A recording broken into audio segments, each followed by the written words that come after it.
ኢራን ውስጥ ሆርሙዝ ሰርጥ ላይ አንድ ጠየም ያለ ሰው የዛር መንፈስ ይዞት ከበሮ እየተመታ ዕጣን እየተጨሰ የአምልኮ ሥርዓት ሲደረግ ብታዩ እንዳይደንቃችሁ። እነኚህ ኢትዮጵያውያን ናቸው።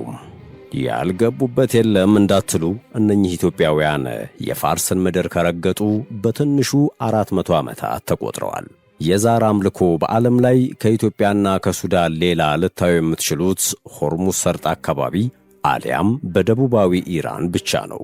ከሺህ ዓመታት በፊት ኢትዮጵያውያን በንግድ በባርነትና በባህር አሳሽነት ሆርሙዝ ደሴትና የፋርስ ባህር ዳርቻዎች ላይ ደርሰው ከማኅበረሰቡ ጋር ተቀላቅለው እየኖሩ ነው። እነኚህ ጥንት ቀይ ባህርን ተሻግረው የፋርስ ምድር የደረሱ ኢትዮጵያውያን መንፈሳዊ አምልኳቸውን ሳያቋርጡ ለሺህ ዘመናት ዘልቀዋል። ዛሬም የዛር አምልኳቸውን ቀጥለዋል። ከሰሞኑ ግን መኖራቸው እንዳልተረሳ ሁሉ መነጋገሪያ ሆነዋል። 500 years ago, Portuguese traders brought thousands of Africans to Hormuzgan province, located in southern part of what was known then as Persia. Most were sold to other countries, but some stayed in Iran. በሾላ መሃል ከተማ ዘመናዊ ኑሮን በቅናሽ ዋጋ ዴማሆፕ ሪል ስቴት በአዲስ አበባ እምብርት በሾላ ሳይት የንግድ ሱቆችና የቤት ባለቤት ለመሆን አስበው ያውቃሉ? ህልሞን እውን የሚያደርግ ድንቅ አጋጣሚ ይዘንሎት መጥተናል። ዴማሆፕ ሪል ስቴት ለኑሮ ምቹ፣ ለንግድ አመቺና ለኢንቨስትመንት አትራፊ የሆኑ አማራጮችን አቅርቧል። የንግድ ሱቆችን ከ12 ካሬ ጀምሮ፣ አፓርትመንቶችን ባለ 1 መኝታ በ77 ካሬ፣ ባለ 2 መኝታ ከ108 እስከ 114 ካሬ፣ ባለ 3 መኝታ 157 ካሬ ከሰራተኛ ክፍል ጋር። አስደሳቹ ዜና በ15% ቅድመ ክፍያ ብቻ የቤት ባለቤት መሆን ይችላሉ። ቀሪውን በረጅም ጊዜ ክፍያ የሚጨርሱት ይሆናል። ሳይቶቹን ለመጎብኘት ከስር በተቀመጡት ስልኮች አሁኑን ይደውሉ። ዴማሆፕ ቅንጦት ይገባውታል።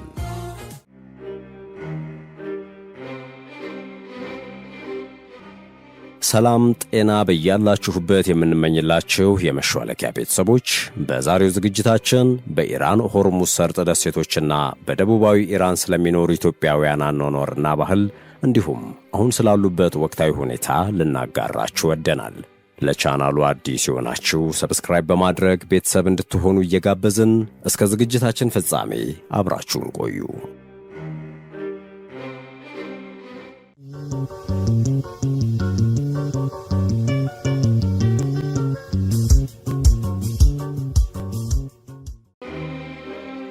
ቅዳሜ በኢራን የመጀመሪያው የትምህርት ቀን ነው።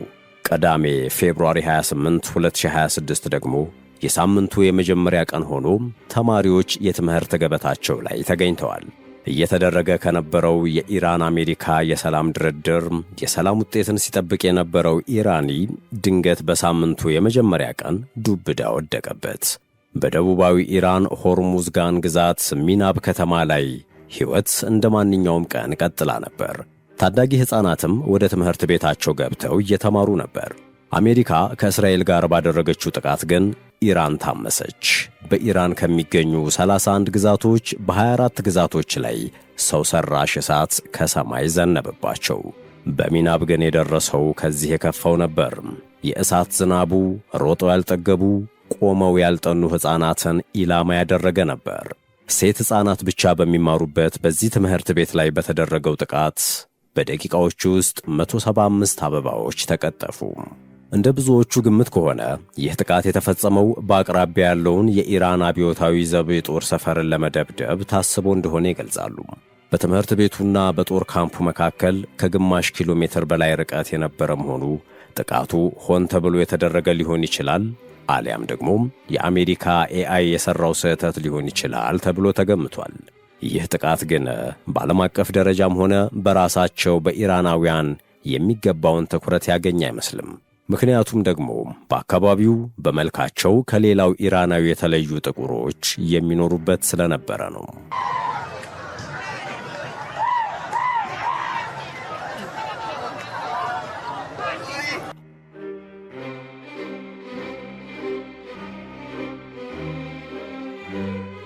ይህ መጥፎ አጋጣሚ አንድ ነገር መግለጥ ችሏል።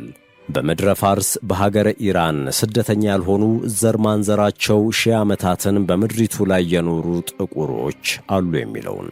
በእርግጥ እንኳን ዓለም ራሳቸው ኢራናውያን ስለነዚህ ጥቁሮች አያውቁም፣ አሊያም ያላቸው ግንዛቤ የተለየ ነው።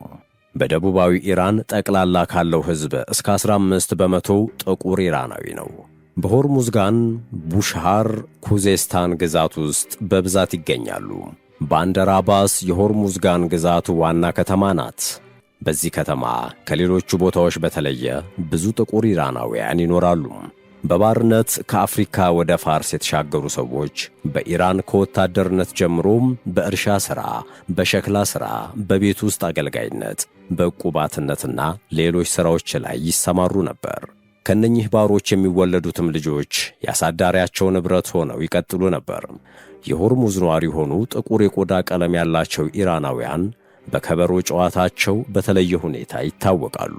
በባህላዊ ጭፈራቸው ላይ በተለይም ደግሞ ዛር በሚባለው አምልኳዊ ሥርዓታቸው ላይ በከበሮአቸው ሲጫወቱ ይታያል።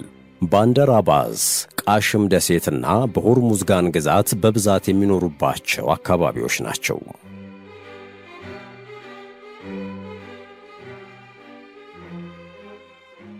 ዛሬ የዓለም ሚዲያና ፖለቲካ ትኩረት ከሆነችው ሆርሙዝ ሰርጥ አቅራቢያም የሆርሙዝ ደሴት ትገኛለች። ይህ የባህር ሰርጥና ደሴት ልክ እንደ ዛሬ ሁሉ ከሺህ ዓመታትም በፊት ከፍተኛ የሆነ የንግድ መስመር ነበር። ይህ መስመር አፍሪቃን፣ የፋርስ መሬትን፣ አረቢያንና ሩቅ ምስራቅ ህንድን አገናኝቶ የንግድ ልውውጥ የሚደረግበት መስመር ነበር። በዚህም ምክንያት ከቅርብም ከሩቅም የተለያዩ ሕዝቦች ወደዚህ የንግድ መስመር ይመጡ ነበር። ከአፍሪካም በባርነት የተያዙ ሰዎች እንዲሁም ነጋዴዎችና ጦረኞች በተጨማሪም ባህር አሳሾች ወደዚህ ስፍራ ይተሙ ነበር። የሆርሙዝ ባለከበሮ የተባሉት ጥቁሮችም ቀደም ሲል ባነሳናቸውና በሌሎችም ምክንያቶች ከተወለዱበት ዘር ማንዘራቸው ከኖረበት ምስራቅ አፍሪካ ወደዚህ ስፍራ ፈልሰዋል። ከኢትዮጵያ፣ ከሱዳን እንዲሁም ከታንዛኒያ የፈለሱ ሰዎች በመርከብ ከእርስ ተጠልለው ከጀልባ ጀርባ ታዝለው ቀይ ባህርን ቀስፈው ሆርሙዝ ደርሰዋል። በሆርሙዝም ጎጆ ቀልሰው መሬት አርሰው መረብ ጥለው ሕይወትን እየገፉ ዛሬ ላይ ደርሰዋል። እነኚህ ከምስራቅ አፍሪካ ተነስተው የፋርስ ምድር ደቡባዊ ጫፍ የሰፈሩት ኢትዮጵያውያንና የምስራቅ አፍሪካ ሰዎች ታሪካቸው ከትውልድ ትውልድ በተረክና በሥነ ቃል እየተላለፈ ኖሯል።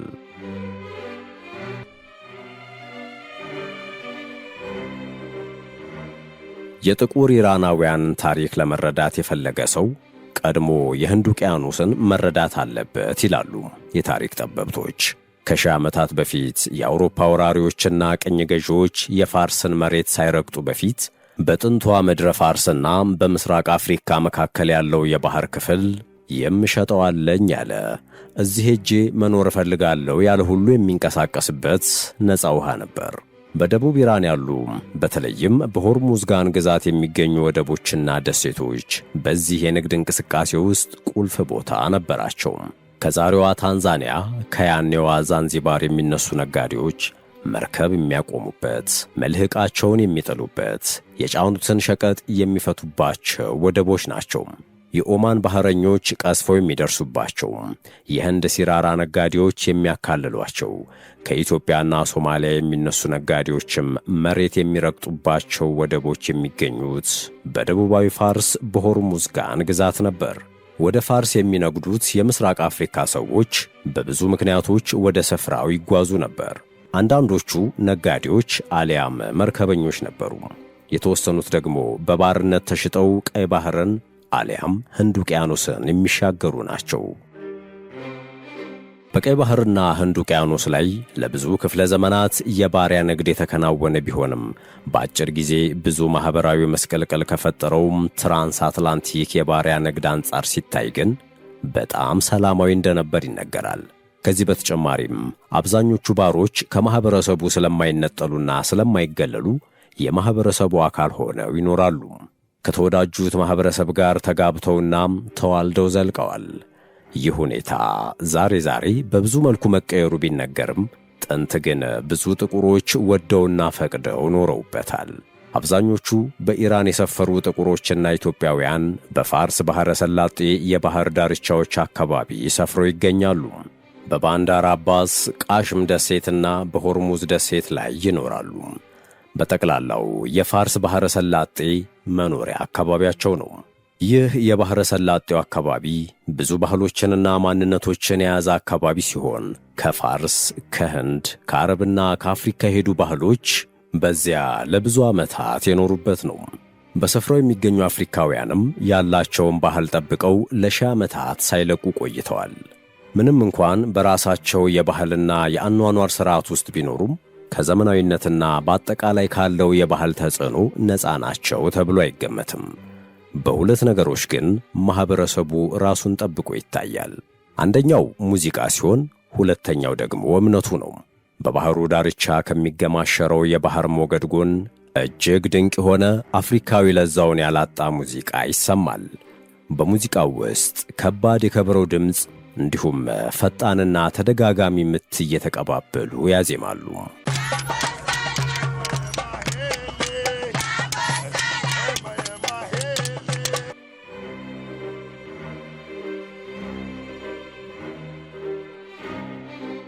ይህ መሠረቱን ምስራቅ አፍሪካ ያደረገ የሙዚቃ ስታይል በሂደት ከሀገሩ ከፋርስና ከአረብ ምድር ከተዋሳቸው ስታይሎች ጋር ተዳቅሎ ባንዳሪ የሚባል አዲስ ስታይል ፈጥሯል። ሙዚቃም በዚህ ማኅበረሰብ ውስጥ መዝናኛና ተራ ሸሼ ገዳሜ መባያ አይደለም። ይልቅም ፋይዳና ጥቅሙ፣ ዋጋና አበርክቶው ከዚያ በላይ ነው። እነኚህ ከአፍሪካ ባሕር አቋርጠው በፋርስ የባሕር ጠርዝ ላይ የሰፈሩ ሰዎች የዘር ማንዘራቸውን ታሪክ የሚተርኩበት መንገድ ነው። ሙዚቃ ማን እንደሆኑና ከየት ተነስተው የት እንደደረሱ የሚያትቱበት ድርሳናቸው ነው። እያንዳንዱ ምትና ዜማ በሕይወት ትግል ውስጥ ያለፉበትን መንገድ፣ የታገሉትን ፈተናና ጽናታቸውን የሚያሳይ ነው። ከምስራቅ አፍሪካ ከኢትዮጵያና ሌሎች አጎራባች አገሮች ፈልሰው ወደ ኢራን የሄዱ ሰዎች አንድ ሃይማኖት ብቻ በመከተል አይታወቁም። ምንም እንኳ በእምነታቸው ላይ የመንፈስ አሰራር ተጽዕኖ ቢኖርም የተለያዩ እምነቶችን በአንድነት ሲያስኬዱ ይታያል። ውድ የመሿለኪያ ቤተሰቦች ይህን ዘገባ እዚህ ድረስ ከተከታተላችሁት ቻናሉ የበለጠ እንዲያድግ አንድ ጊዜ ሰብስክራይብ እንድታደርጉ አስታውሰን ተረካችንን እንቀጥል። በዋናነት አብዛኞቹ ጥቁር ኢራናውያን እስልምና እምነትን የሚከተሉ ሲሆን ከእስልምና እምነትም በምድረ ፋርስ ብዙ ተከታይ ያለውን የሺዓ ክፍል ይከተላሉ። የተወሰኑት ቁጥራቸው በአንጻሩ ጥቂት የሆኑት ደግሞ የሱኒ እስልምናን ይከተላሉ። እስልምና የዕለት ተዕለት አኗኗራቸውን፣ የበዓል አከባበራቸውንና ማኅበራዊ ሕይወታቸውን በራሱ መንገድ ቀርጾ አሁን ያለውን ማኅበራዊ ቁመና ሰጥቷቸዋል።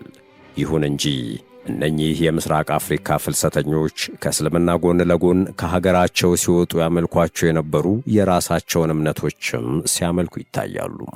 ከነኚህም አንዱ ዛር ነው። ይህ መንፈስን የመጥራትና የመፈወስ አምልኮ ነው። ይህ አምልኮ በክፉ መንፈስ የተጠቁ ሰዎችን እንደሚያድን ያምናሉ። ይህ የአምልኮ ሥነ ሥርዓት በቀጥታ ከሙዚቃ ባህላቸው ጋር ይገናኛል።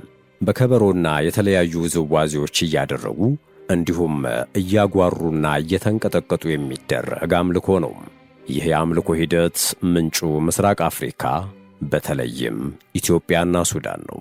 በጠቅላላው በኢራን የሚገኙ ጥቁር ኢራናውያን የእምነት መንገዳቸውን እስልምናን፣ የአፍሪካ እምነትንና የፋርስ ፍልስፍናን አጣምሮ የያዘ ሆኖ ይገኛል።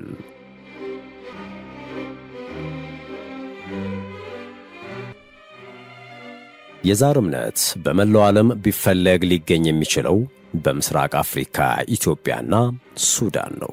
ከዚያ ውጪ ሊገኝ የሚችለው በኢራን ሆርሙዝ ደሴቶች ላይ ነው። ይህ የአምልኮ ሥነ ሥርዓት የሚደረገው አንድ ሰው በመንፈስ የተጠቃ እንደሆነ ነው። ይህ መንፈስ ካልተለመነና ምስጋና ካልተደረገለት የሰፈረበትን ሰው ጤና እንደሚጎዳ ይታመናል። በዚህም ምክንያት ሰዎች ተሰብስበው በሰውየው አሊያም በሴቲቱ ላይ የሰፈረውን መንፈስ ይለምናሉ። አንድ ነገር በግልጽ መታወቅ ያለበት የዛር እምነትና አምልኮ ሰውየውን ከመንፈሱ ነፃ ማድረግ አሊያም መንፈሱን ማስወጣት አለመሆኑን ነው። ይልቁንም መንፈሱን ማክበርና መለማመን ነው። ይህን ምስጋናና ልመና ለማድረግ ደግሞ በአካባቢው ያሉ ሰዎች ይሰባሰባሉ።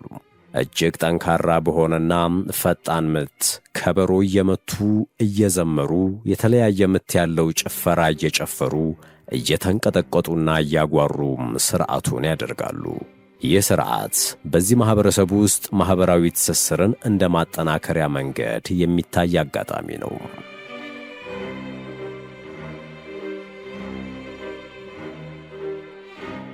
በረጅም የታሪክ ሂደት ጥቁር ኢራናውያን በሚዲያም ሆነ በሌሎች መገናኛ ዘርፎች ውስጥ ሲጠቀሱም ሆነ ስለ እነርሱ ሲነገር አይሰማም። ዓለም አቀፉ ሚዲያም በተለይም ከ1979 የኢራን እስላማዊ አብዮት ማግስት ትኩረቱ ፖለቲካና ኒውክሌር በመሆኑ ስለ እነርሱ ለመጠየቅ ፋታ አልነበሩም። ጥቁር ኢራናውያን በኢራን ብሔራዊ ትርክት ውስጥ እዚህ ግባ የሚባል ቦታ የሌላቸው ሲሆን በመገናኛ ብዙሃን፣ በፊልም ኢንዱስትሪና ፖለቲካ ውስጥ በጭራሽ የሚታወሱ አይደሉም። ምንም እንኳን እንዲህ የተገለሉም ቢሆኑም ጥቁር ኢራናውያን የኢራን ያለፈ ዘመን ታሪክ፣ ፖለቲካና ግንኙነት ሕያው ምስክር ናቸው። የፋርስ ምድር ከአፍሪካ እስከ ህንድ ድረስ በተዘረጋው የንግድ መስመር ውስጥ ያላትን ቦታ የሚያሳዩ መስታወቶች ናቸው።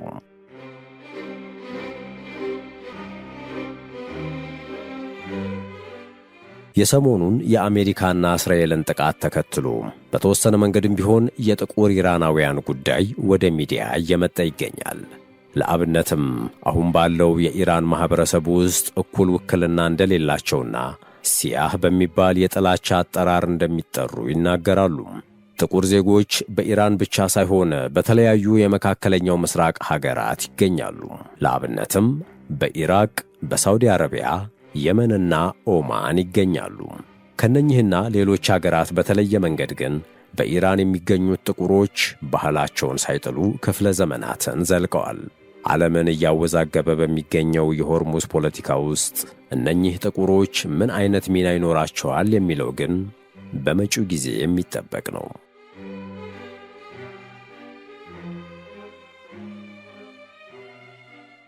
ውድ የቻናላችን ቤተሰቦች ለዛሬ በኢራን ስለሚገኙት ከኢትዮጵያ እንደተጓዙ ስለሚነገርላቸው ጥቁሮችና አነጋጋሪ እምነታቸው የቃኘንበት ዝግጅት የተከታተላችሁትን ይመስል ነበር።